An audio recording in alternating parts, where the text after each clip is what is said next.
I wrote about this a little while back, and I think I can't remember the exact allusion I made, but it was like the odds of you getting assaulted on the subway, if you just look at it from a pure statistical standpoint, are like about the same as I think like you getting hit by lightning or something, right? It's incredibly rare given just the volume of people who ride the subway.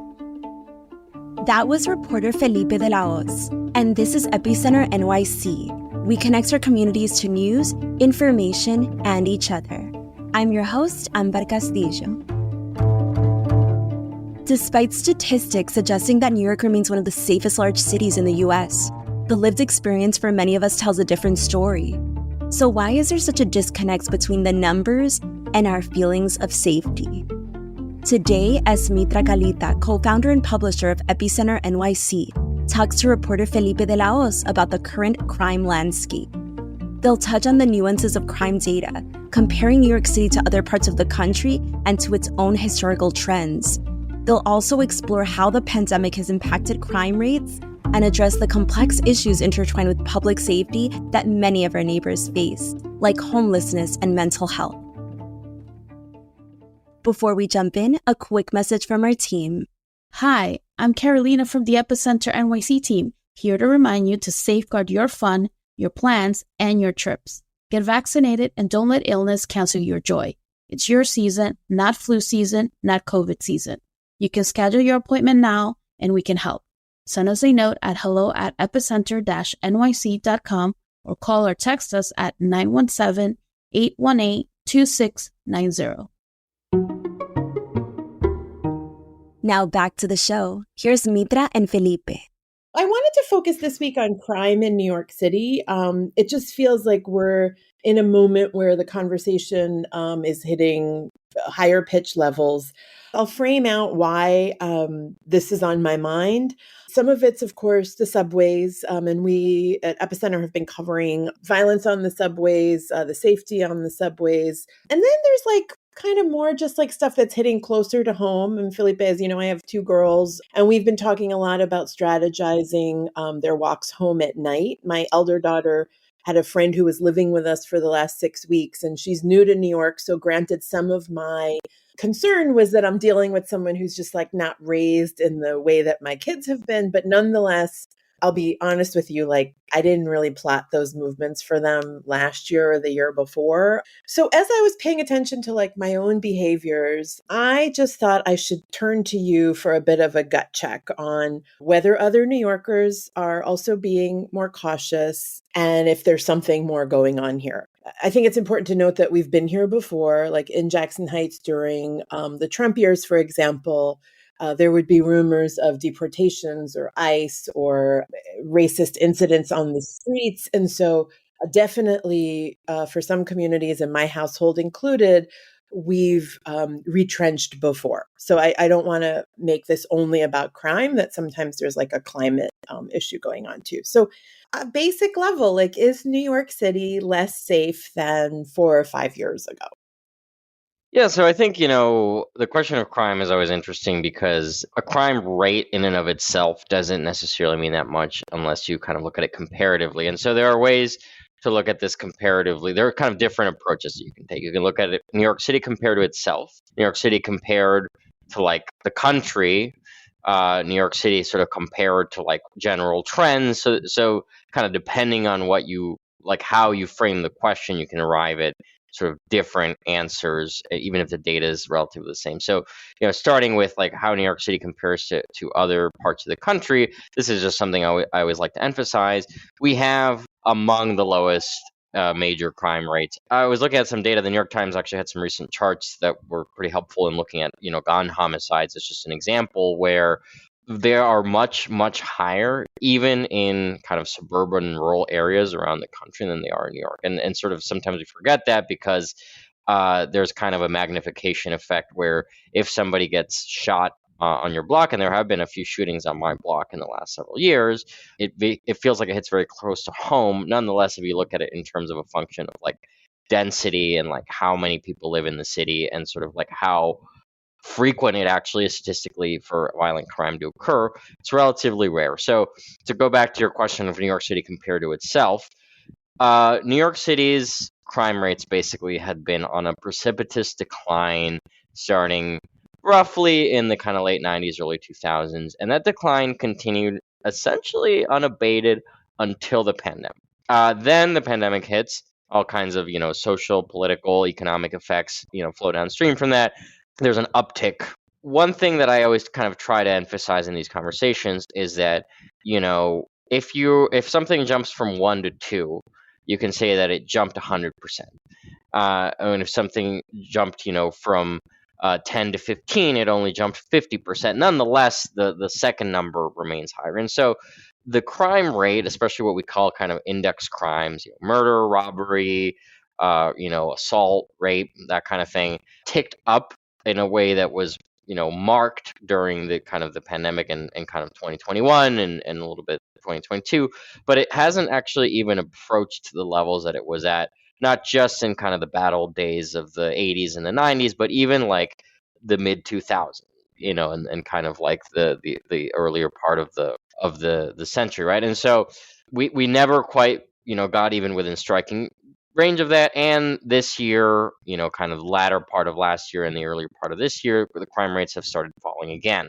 Now, there are a few complicating factors. One of them is that one of the index crimes, which is like grand theft auto, has like spiked up a lot, in part because there are these kind of weird particularities around certain makes of car that are like very easy to steal. And so there's a little bit of fuzziness in the data that can be a little bit distracting.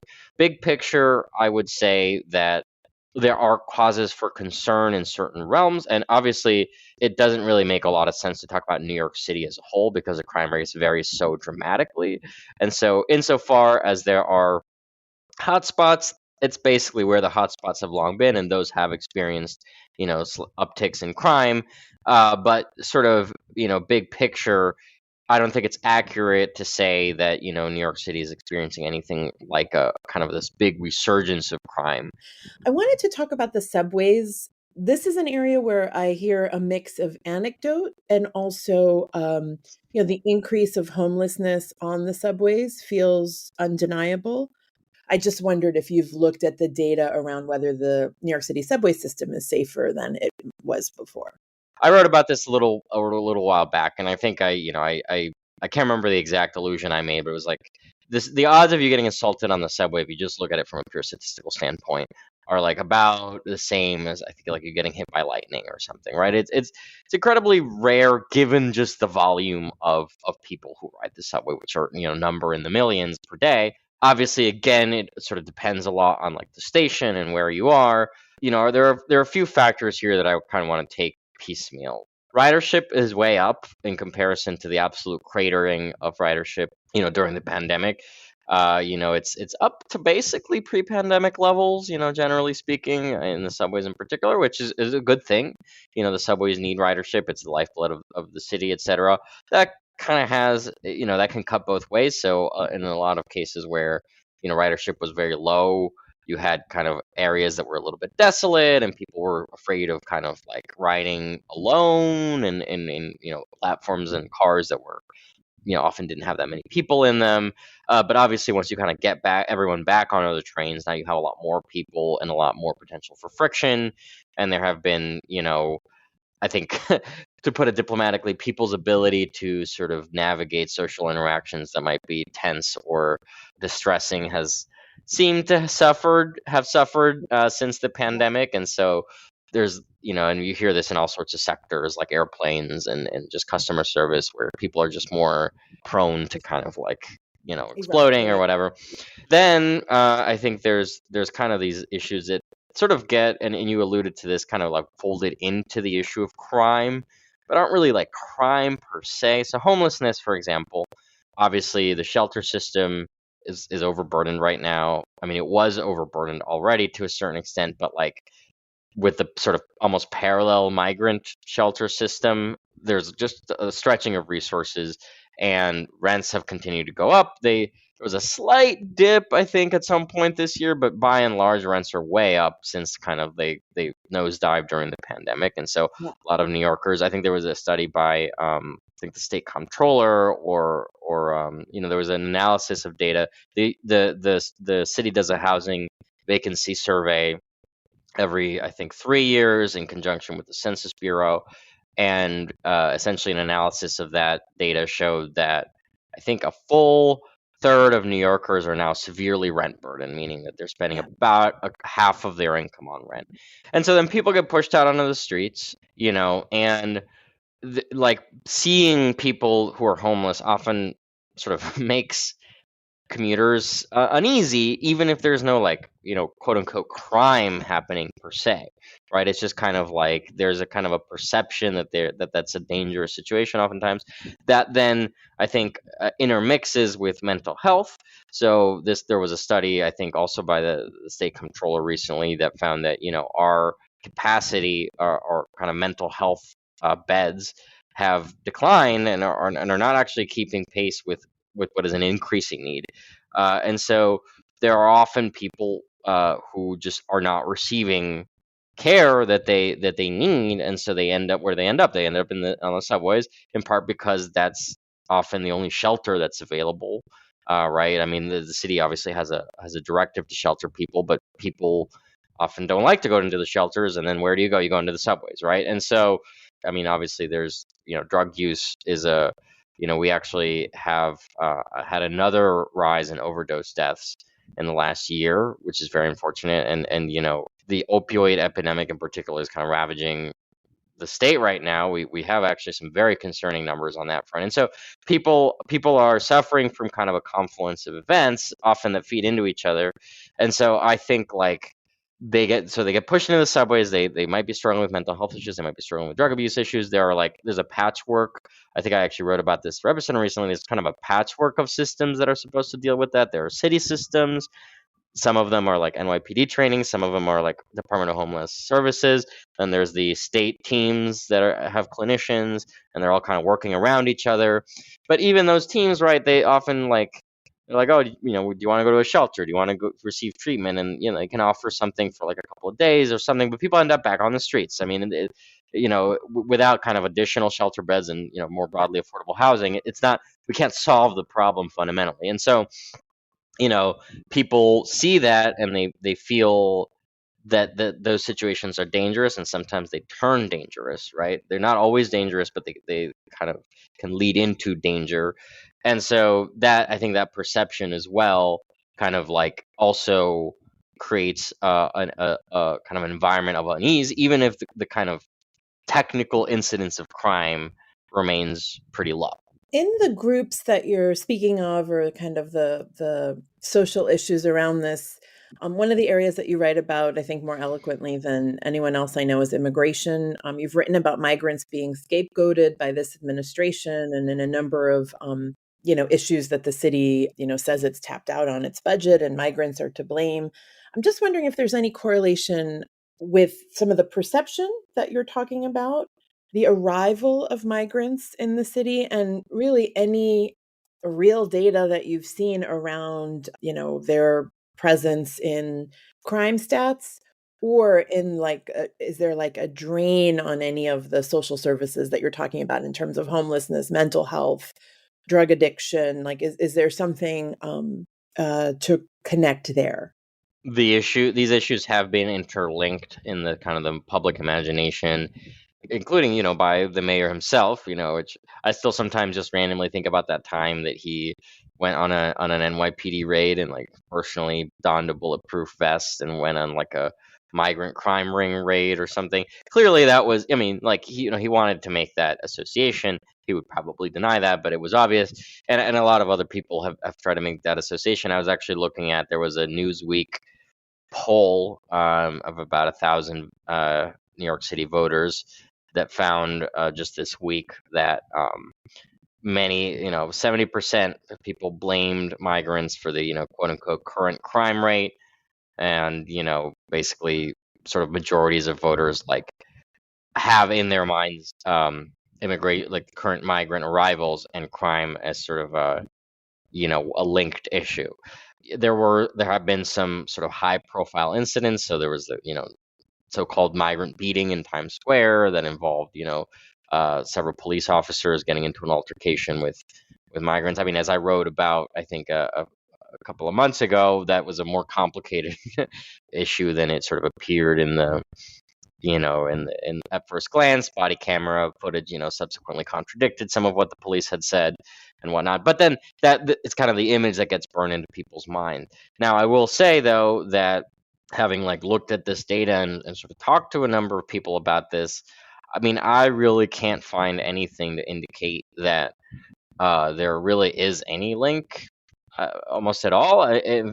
Most studies have shown over time that immigrants tend to commit crimes of all types, both violent and nonviolent, at generally lower rates than the native born. I mean, and this has been replicated over many years in various different municipalities. And, in New York, it's not like the immigration status of people who are arrested for crimes is recorded. And there's a specific reason for that, right? That's part of our kind of New York City sanctuary provisions. Like, we don't really want to be recording the immigration status of people who are arrested. There are some exemptions that actually the mayor was talking about relatively recently. There's a list of, I think it's 170 or so crimes that under which the city will cooperate with immigration enforcement if somebody's convicted, but there also has to be a judicial warrant. So it's extremely rare that happens. In fact, I think there were 0 such cases last year.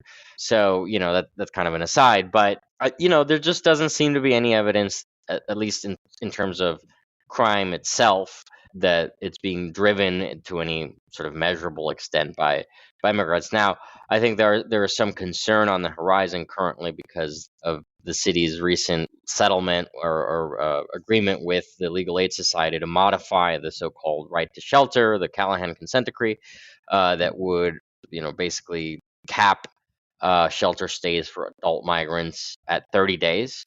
Or 60 if they're under 23, in which case, a lot of people suspect that thousands and thousands of migrants just aren't going to be able to access shelter anymore.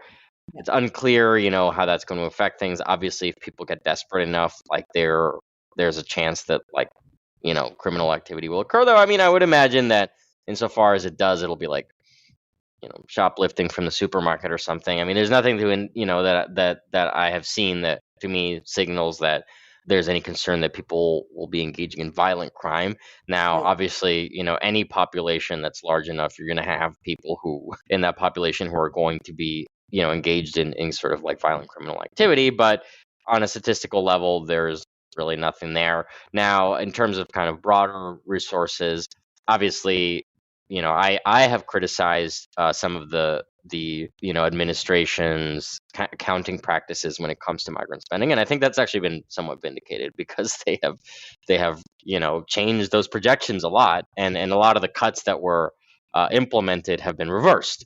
And I think we kind of called that one, but that's, I mean, no matter how you slice it, though, there has been significant spending. When you see this fragility you're alluding to, right, when people kind of explode on the subway or on the streets, do you have a standard reaction? Do you have any advice on what we should do when we see this?